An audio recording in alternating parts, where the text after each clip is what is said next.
paradox for me in this whole issue is that everybody talks about religion.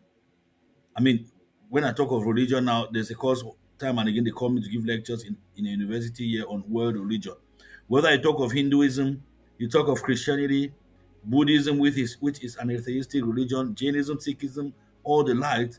There are three things that every religion highlights: an ultimate reality, ethics, and a life after death. So every religion has these values to push forward. But what happens that a society is still lacking? It means we are not pushing enough and we are not consistent. Why knowledge matters.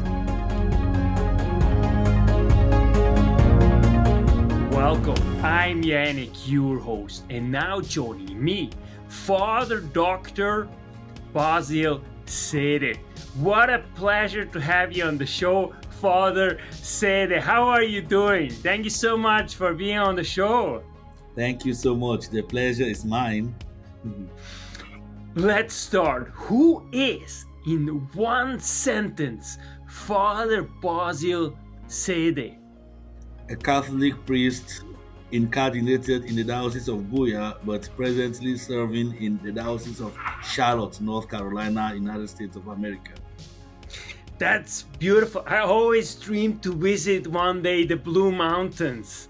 You know, it's so beautiful, so beautiful.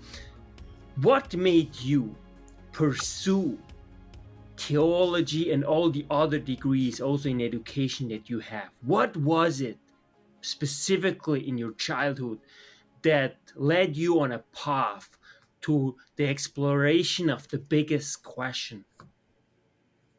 Honestly, as I try to explain in my recent publication, uh, I got into the priesthood thanks to God's call because originally I never thought I could be a priest. I was born and I just went to school as ordinary people will get there. By the time I got to the end of middle school, it just happened in one coincidence that I found myself in the junior seminary. And before I realized, I was in the major seminary, and then I was ordained 25 years ago. And in the priesthood, further studies is not like your choice. The bishops decide. Maybe they realized that I had a passion for education.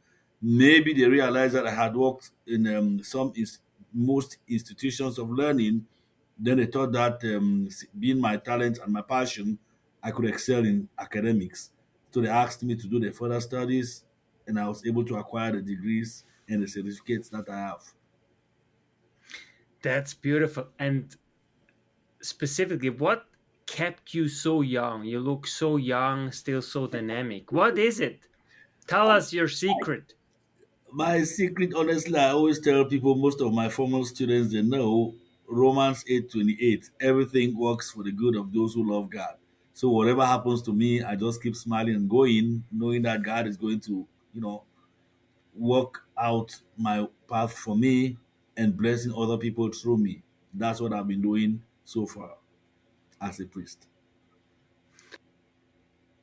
So let's talk a little bit about contemporary challenges that the church in particular faces. What how does today differ from 25 years ago when it comes to churches and really people who attend churches specifically in the United States? Permit me to start with Africa and end up in the United States because Please. these are two. I have the privilege that I've been to a few continents: Africa, Europe, America, Canada. I realized that the main challenge that the church in Africa faces is that now people are more open to ask questions. I always see what is happening in the church today in Africa as a microcosm of what is happening even in the government. People are more open now to challenge even church structures, institutions, even bishops are being pulled into social media, questioning their appointments and transfers and other decisions openly. And then coming over to the United States, the challenges are different. The United States is more conservative. The challenges I see in the United States now, at least where I belong, is that the clergy, just like a good number of the laity, want to push us to the conservative level. They want to go back to like the pure Catholic Vatican one way of worshiping. So there is that pull for conservatism, which again makes it personally. I endorse that in a way because we are living in a world too that is too liberal.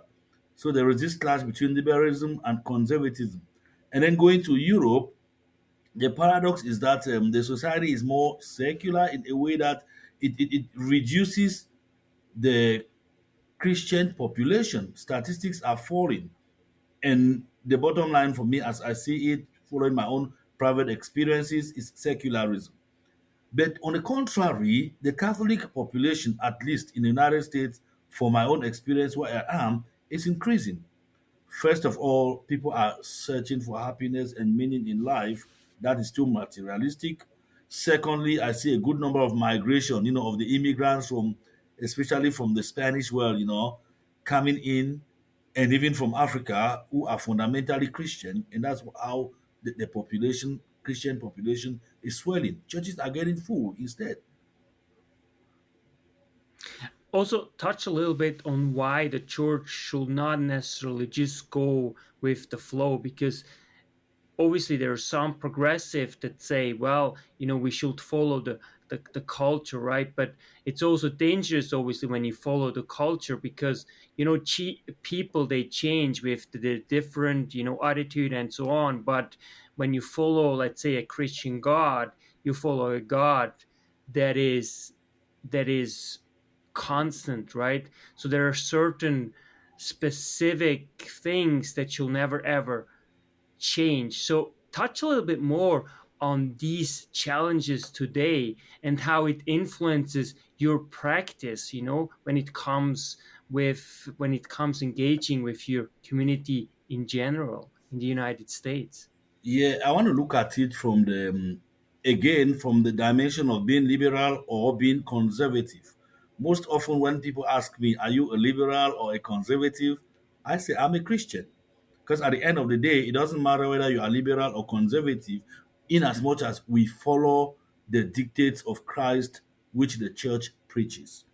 And that's where I endorse Vatican II, which we adapt things according to our culture, but at the same time making the biblical culture, the the culture of Jesus Christ as the fundamental.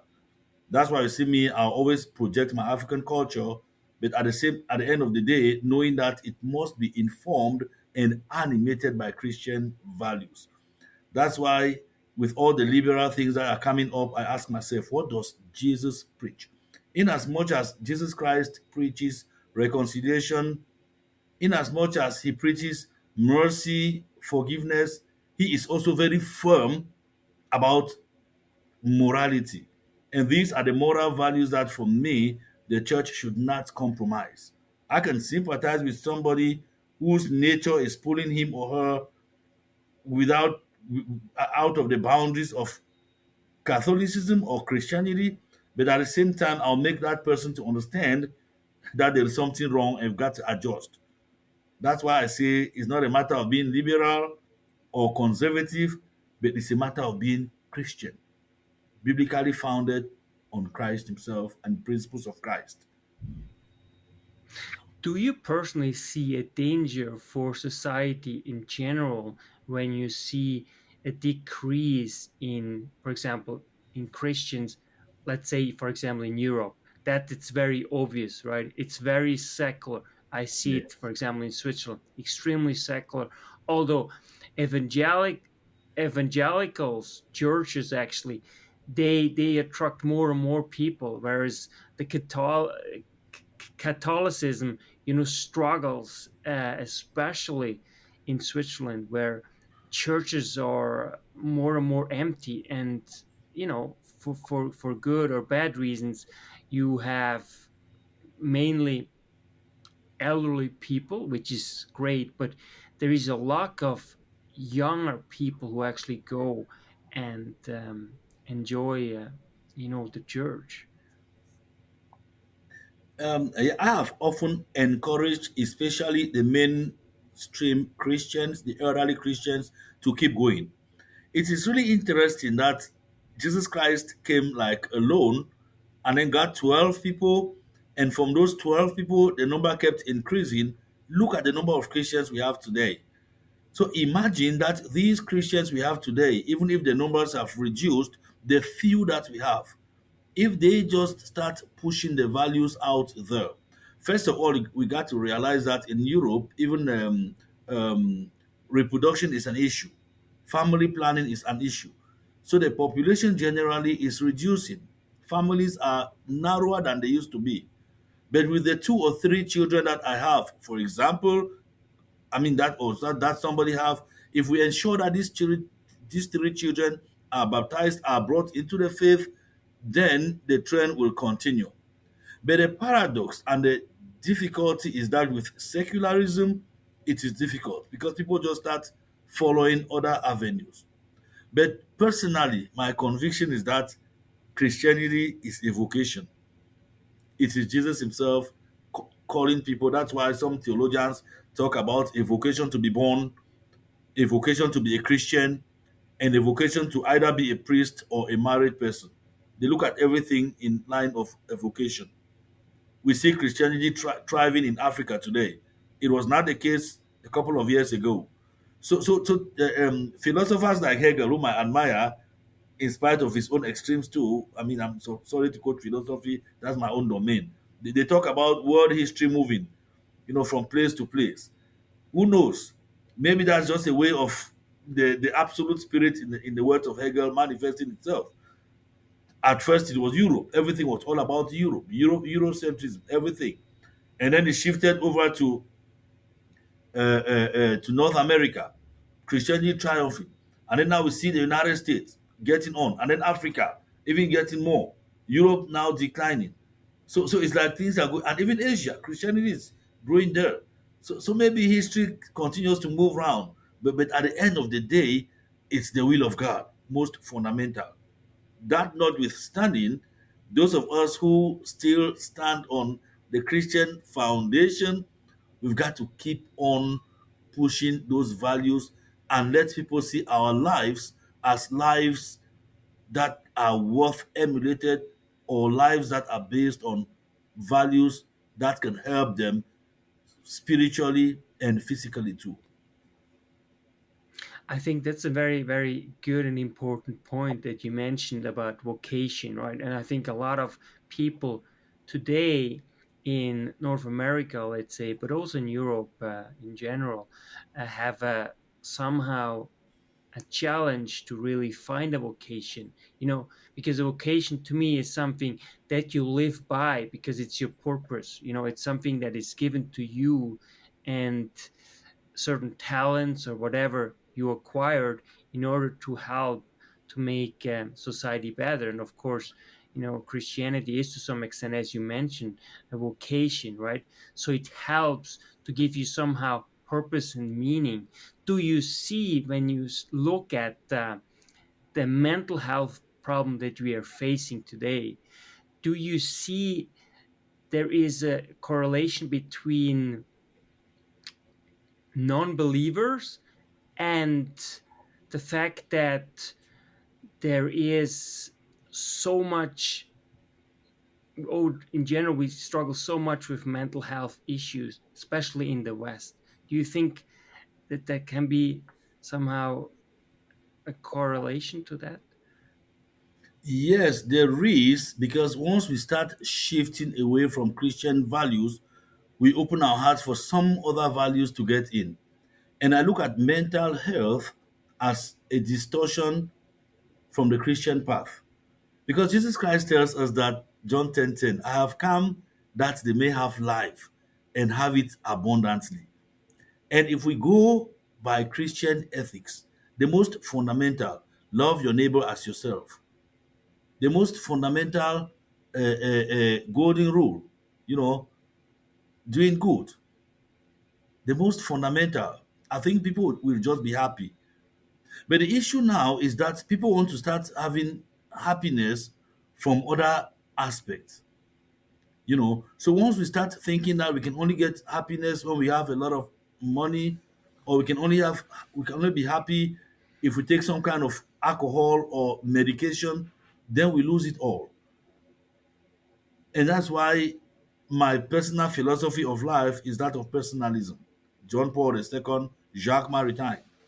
If each person recognizes the value in another person, nobody will have that tendency of being discouraged or disappointed in life. Because it is this fundamental disappointment that encourages mental health. And unfortunately, it is more into young people. That's the unfortunate issue.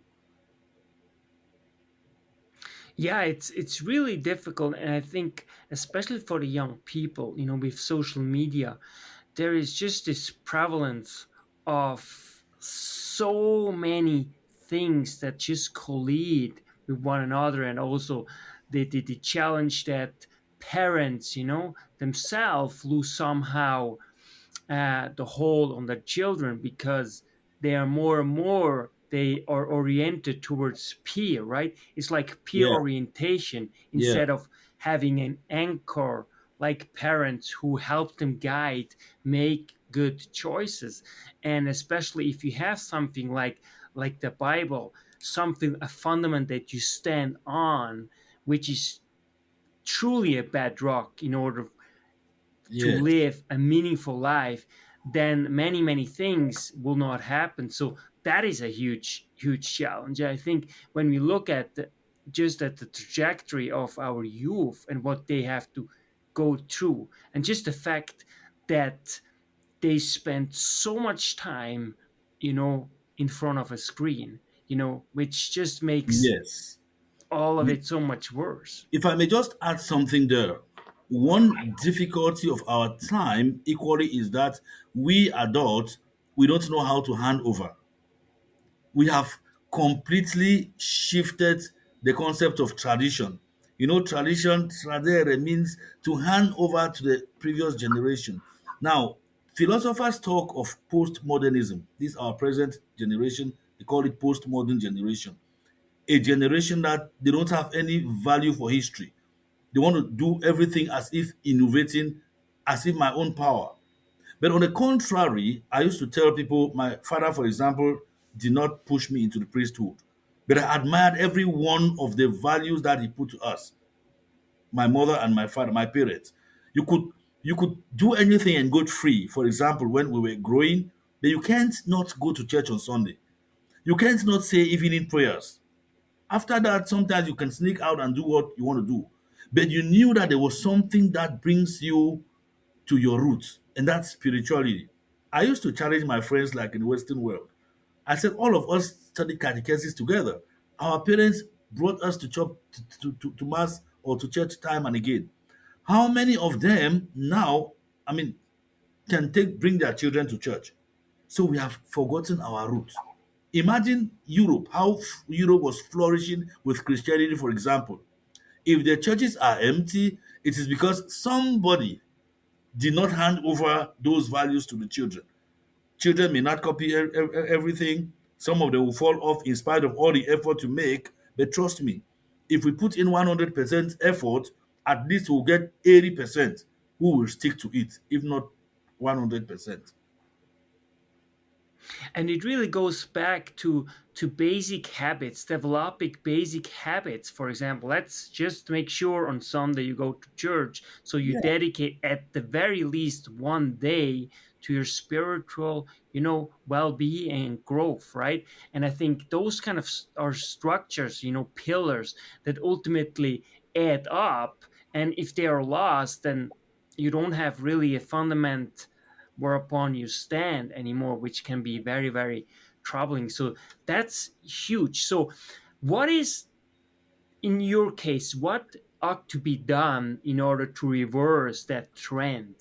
How can the church or yourself as a priest help to, again, to bring parents more back to church, and also to bring especially also the children, and to instill this value again, that it helps them ultimately, and society at large?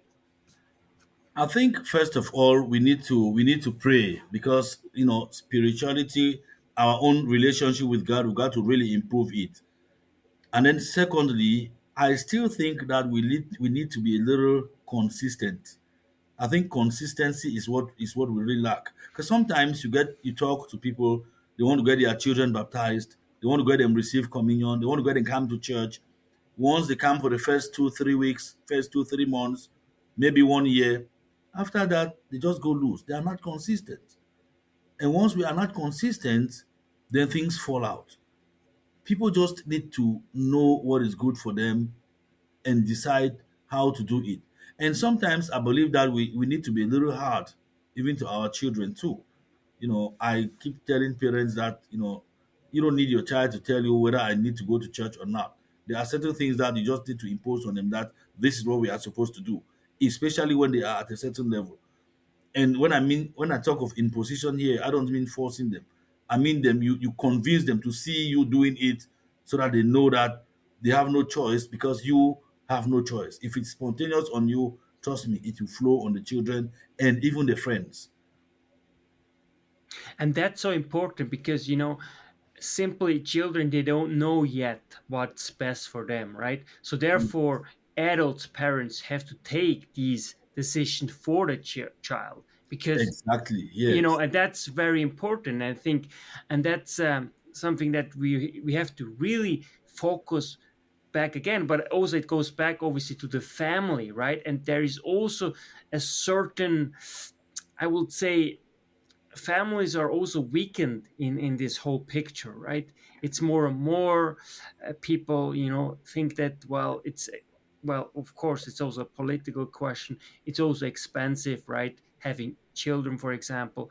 And so especially in the West, in the conception, and that's also, it has to do with the wealth, right, that we have, right? Yes. And the more wealth you have, the more you take things for granted, and that's a huge, huge Yes. problem. Yes. And that's where really also We have education become too comes in. liberal too with our kids, which I'm not saying that we should not give the children right, but I think as you and I are saying, there are times we just have to let them know that this is what happens. Because once we start allowing them to pick and choose, and then tomorrow when it goes the other way around, we are the ones to regret.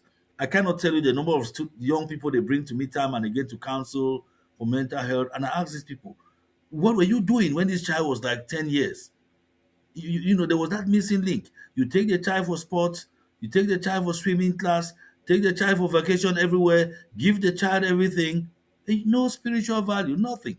And then when the child becomes overwhelmed with all these things and excited with all these things in the world now, you find that there is something missing. Then you want to start coming to get spiritual assistance when the child is 16, 17 years. It's late. Exactly. And then a lot of people, even older people, ultimately they might be in their 40s or 50s and ultimately realize, wow, you know what, I just was running, for the money and whatever, and Yeah, I didn't do anything. And then they hit bot rock, right?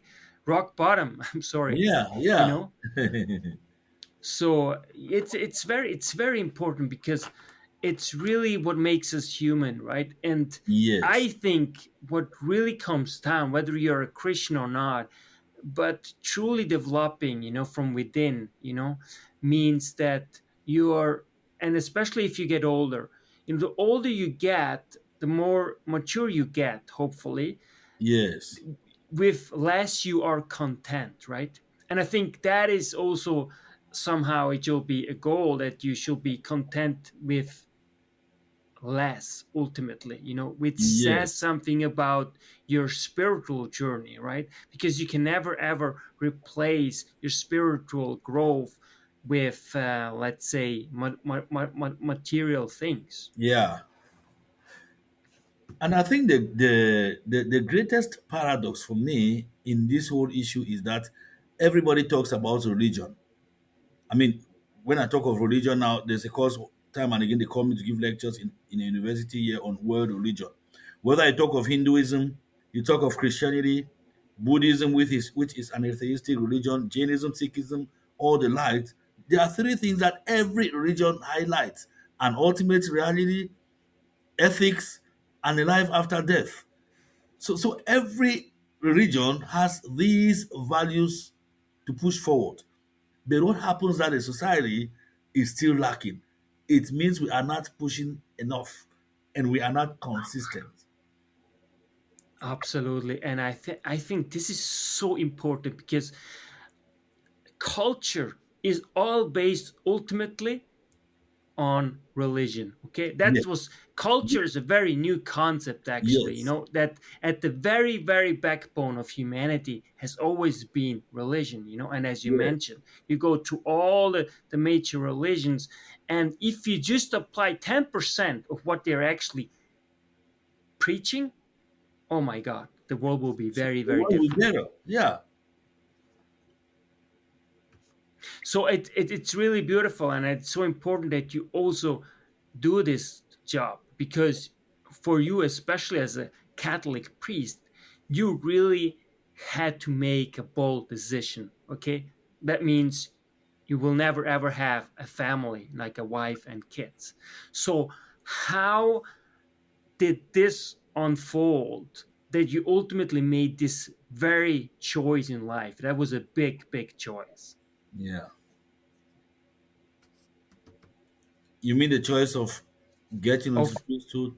Exactly. So just walk us quickly through how you ultimately decided to go into priesthood. Yes, honestly, as I told you, I got my Jubilee publication, The Strange Option, The Global Journey of an African Priest in Our Contemporary World. I'm trying to explain my story. When I was a kid, I was born in 1970. In my neighborhood, we had a church. European priests were like the priest there. So we looked at the priesthood as a strange option. Because first, priests unmarried, as you said, and they used to live around the graveyard in excluded area, So it was strange for somebody even to imagine how the priests live.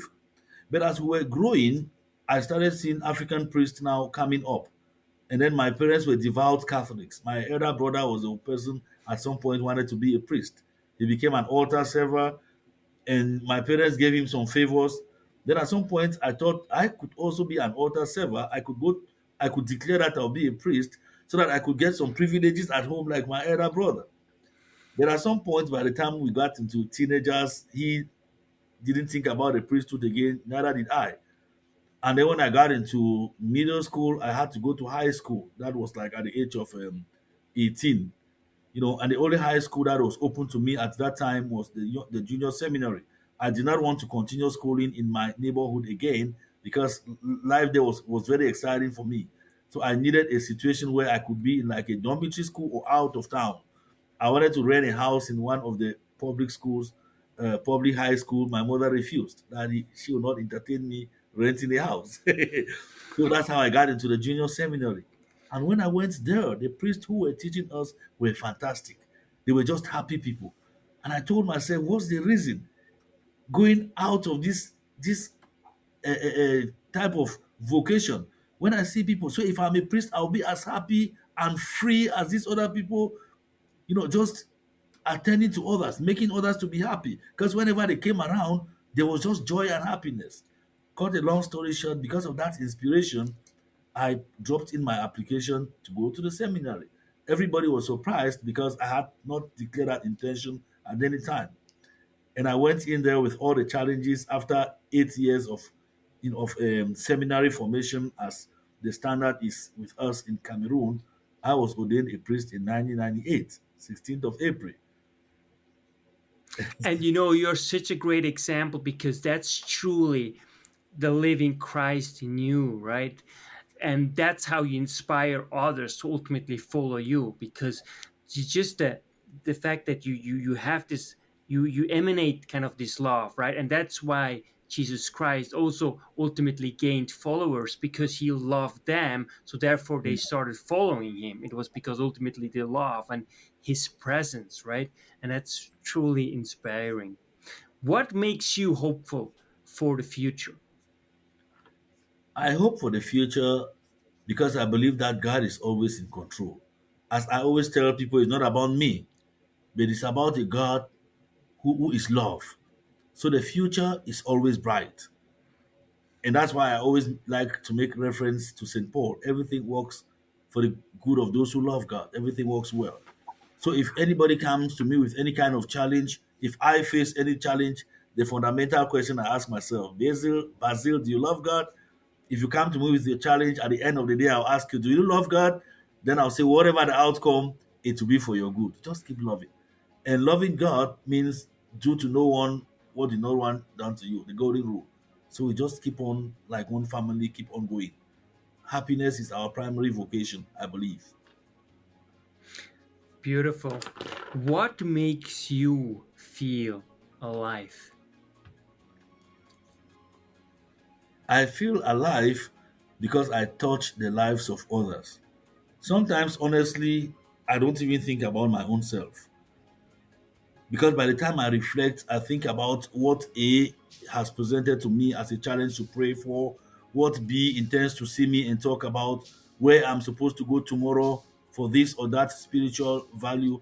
So I feel alive because I know that I help other people to be alive. And I always feel very happy when, after communicating with somebody, the person tells me a simple thank you. Thank you. So I know at least the person has benefited something from my own spiritual encounter, as limited as I can be too. Dr. Basile Sede, thank you so much for truly being a gift to the world and especially to me and giving me this time. Thank you so much. Thank you, Yannick. Dr. and Father Basile Sede. That's why knowledge matters.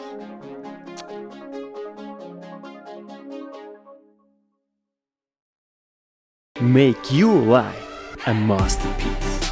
Visit now programs.d-ykm.com.